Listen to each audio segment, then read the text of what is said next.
లక్ష్మీ వ్రతం అంటే కేవలం ఒక పూజ కాదు. మన ఇంటికి లక్ష్మీదేవిని ఆహ్వానించే ఒక పవిత్ర సందర్భం. ఆ రోజు చేసే ప్రసాదంలో ప్రేమ, భక్తి ఇంకా మన సాంప్రదాయం ఉంటాయి. ఈరోజు వరలక్ష్మి అమ్మవారికి ఎంతో ఇష్టమైన సింపుల్‌గా మరియు రుచిగా ఉండే ప్రసాదం రెసిపీస్‌ని తయారు చేసుకుందాం. అమ్మవారి అనుగ్రహం మనందరికీ ఎప్పుడూ ఉండాలని కోరుకుంటూ లెట్స్ బిగిన్ అవర్ వరలక్ష్మి వ్రతం ప్రసాదం. ఇక్కడ నేను 3 ప్రసాదాలు చేసుకున్నాను. ఒకటి పులిహోర, దద్దోజనం మరియు పరమాన్నం. పరమాన్నం అందరూ ఒక్కొక్కరు ఒక్కొక్కలాగా చేస్తారు కాబట్టి నేనిక్కడ పులిహోర, దద్దోజనం రెసిపీస్ మాత్రమే షేర్ చేసుకున్నాను. సో, ముందుగా శనగలు నానబెట్టుకున్నాను సాయంకాలం వాయనం ఇవ్వడానికి. శనగలు కంపల్సరీగా ఉండాలి వాయనానికి. సో, నేనిక్కడ పులిహోర రెసిపీతో స్టార్ట్ చేస్తున్నా. దానికోసం ఇక్కడ చూపిస్తున్నట్టు ఒక కప్‌లో చింతపండు నానబెట్టుకోవాలి. మీరు తీసుకునే రైస్‌ని బట్టి చింతపండు క్వాంటిటీ పెరుగుతుంది.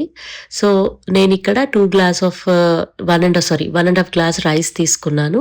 1 ½ గ్లాస్‌కి 3 గ్లాసెస్ వాటర్ ఏసుకున్నా. నేను రైస్ చేసేసుకున్నాను ఆల్రెడీ. సో, ఆ రైస్‌ని ఇప్పుడు చల్లగా పెట్టేస్తున్నా. వేడిగా ఉంటే పులిహోర మంచిగా కలవదు. సో, ఇక్కడ నేను రైస్ మొత్తం ఒక బౌల్‌లోకి తీసుకొని చల్లగా వేసేసుకుంటున్నాను. యాహ్! నేను మొన్న చూయించాను పచ్చిమిర్చి స్టిల్ ఇంకా ఫ్రెష్‌గానే ఉన్నాయి. మీరు కూడా అలా స్టోర్ చేసుకొని మీ పచ్చిమిర్చి కూడా చాలా ఫ్రెష్‌గా ఉంటాయి. ఇక్కడ నేను ఆయిల్ తీసుకుంటున్నాను. పులిహోరకి ఆయిల్ చాలా ఎక్కువ పడుతుంది. ఇంత ఆయిలా అనేసి అనుకోకండి. ఆయిల్ ఎంత ఉంటే అంత టేస్ట్ ఎక్కువ. మరి ఓవర్‌గా వేయకు. ఇక్కడ చూపిస్తున్నట్టు ఒక 3-4 టేబుల్ స్పూన్ ఆయిల్ అయితే పడుతుంది. సో, ఆయిల్ వేడయిన తర్వాతనే పల్లీలు, కాజు వేసుకోవాలి. పల్లీలు, కాజు త్వరగా వేగవు కాబట్టి అవి ఫస్టే వేసుకుంటాము. సో, ఇట్ ఆల్మోస్ట్ టేక్ ఒక 40 సెకండ్స్ ఆర్ 50 సెకండ్స్ వరకు అవి వేడి లైక్ గోల్డెన్ కలర్ టర్న్ అవ్వడానికి టైం పడుతుంది. సో, మీరు హై ఫ్లేమ్ పెట్టకండి. సిమ్‌లోనే పెట్టుకోండి. హై ఫ్లేమ్ పెడితే మాడిపోతాయి. నెక్స్ట్ నేను మినపప్పు, శనగపప్పు వేసుకున్నాను. సో, అవన్నీ బాగా డ్రై రోస్ట్ అవ్వాలి. నెక్స్ట్ జీలకర్ర, ఆవాలు.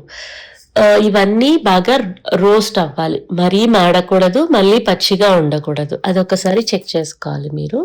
సో, ఇవన్నీ వేసిన తర్వాత ఒక్కసారి కలుపుకోండి. కలుపుకున్న తర్వాత నెక్స్ట్ ఎండుమిర్చి యాడ్ చేయాలి. మీ దగ్గర ఎటువంటి ఎండుమిర్చి ఉన్నా పర్వాలేదు. నేనిక్కడ చిన్న ఎండుమిర్చి యాడ్ చేసుకుంటున్నా. ఒక్కొక్క ఇంగ్రీడియంట్ పులిహోర టేస్ట్‌ని ఎన్హాన్స్ చేస్తుంది.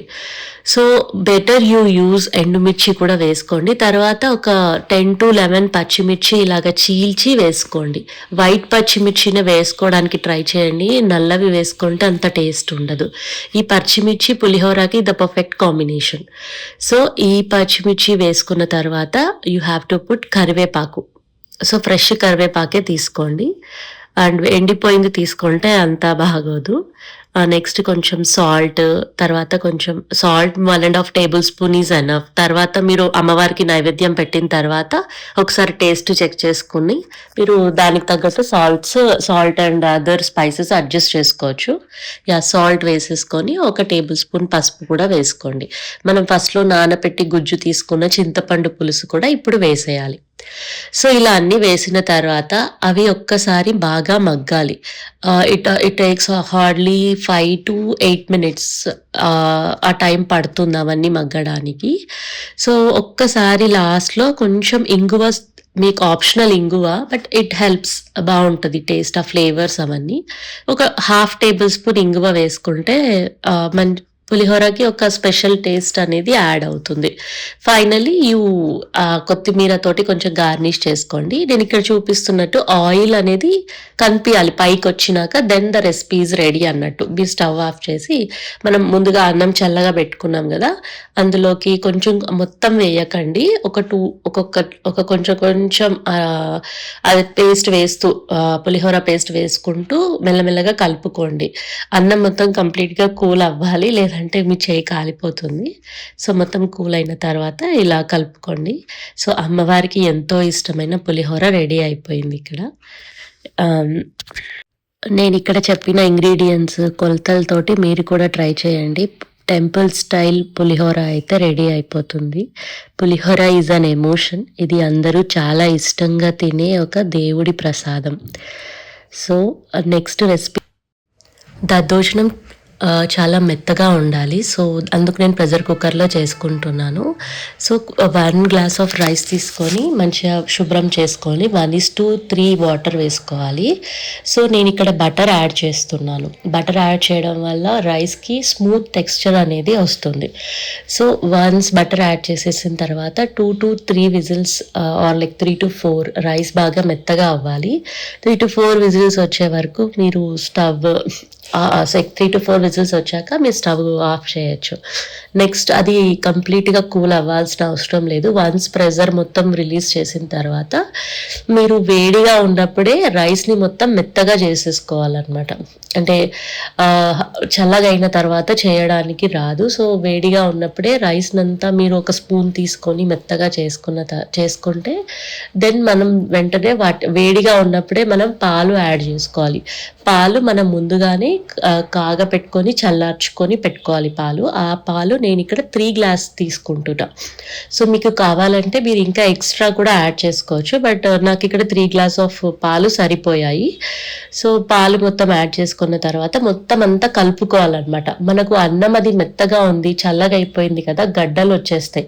ఆ గడ్డలు వాటెవర్ లమ్స్ ఆర్ గడ్డలు ఏం లేకున్నట్ల మంచిగా బాగా టెక్స్చర్ మొత్తం స్మూత్ టెక్స్చర్ వచ్చే వరకు కలుపుకోవాలి. నేను ఇక్కడ చూపిస్తున్నా కదా! అలాగా. సో, ఇలా కలుపుకున్న తర్వాత అది మొత్తం కూల్ అయిపోవాలి. ఇక్కడ నేను పట్టుకొని చూపిస్తున్నాను మీకు. సో, కూల్ అయిన తర్వాత పాలు మొత్తం రైస్‌లో అబ్జర్వ్ అయ్యాయి. మీరేం చూస్తున్నట్టయితే అక్కడ పాలేం కనిపించట్లేదు. సో, సేమ్ గ్లాస్‌తోనే అగైన్ 3 కప్స్ పెరుగు. నేను ఇక్కడ ఆల్రెడీ కొలుచుకొని పెట్టుకున్నాను. సో, అదే గ్లాస్ తోటి మీరు ఏ గ్లాస్‌తో రైస్ తీసుకుంటారో ఆ గ్లాస్‌తోనే పాలు అండ్ పెరుగు కూడా 3 గ్లాసెస్ తీసుకోవాలి. సో, మొత్తం ఇలా కలిపేసుకోవాలి. సో, ఈ టెక్స్చర్‌లో రావాలి. మీరు ఇంకా యాడ్ చేసుకోవాలి అనుకుంటే you can add again half of glass పాలు, హాఫ్ గ్లాస్ పెరుగు కూడా యాడ్ చేసుకోవచ్చు. సో, 1½ టేబుల్ స్పూన్ సాల్ట్ కూడా యాడ్ చేయాలి. సో, సాల్ట్ మళ్ళీ మీరు తర్వాత అడ్జస్ట్ చేసుకోవచ్చు. అండ్ పచ్చిమిర్చి 2 పచ్చిమిర్చి చిన్నగా కట్ చేసుకొని వేసుకోవాలి. దద్దోజనం ఈజ్ కంప్లీట్స్ వెన్ పచ్చిమిర్చి ఈజ్ యాడెడ్ అనమాట.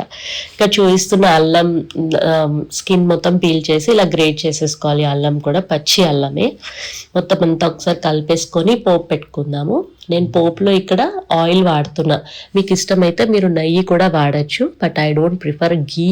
Okay, I'm using only oil వాడుతున్నాను.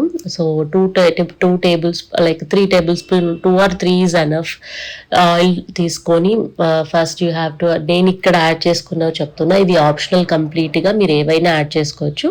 నేనైతే ఇక్కడ శనగపప్పు, మినప్పప్పు యాడ్ చేసుకుంటున్నాను. అండ్ జీలకర్ర, ఆవాలు నేను యాడ్ చేసుకోలేదు. So, if you want you can add జీలకర్ర, ఆవాలు కూడా యాడ్ చేసుకోవచ్చు. అండ్ నేను శనగపప్పు, మినప్పప్పు అండ్ జీడిపప్పు మాత్రమే యాడ్ చేసుకున్నాను.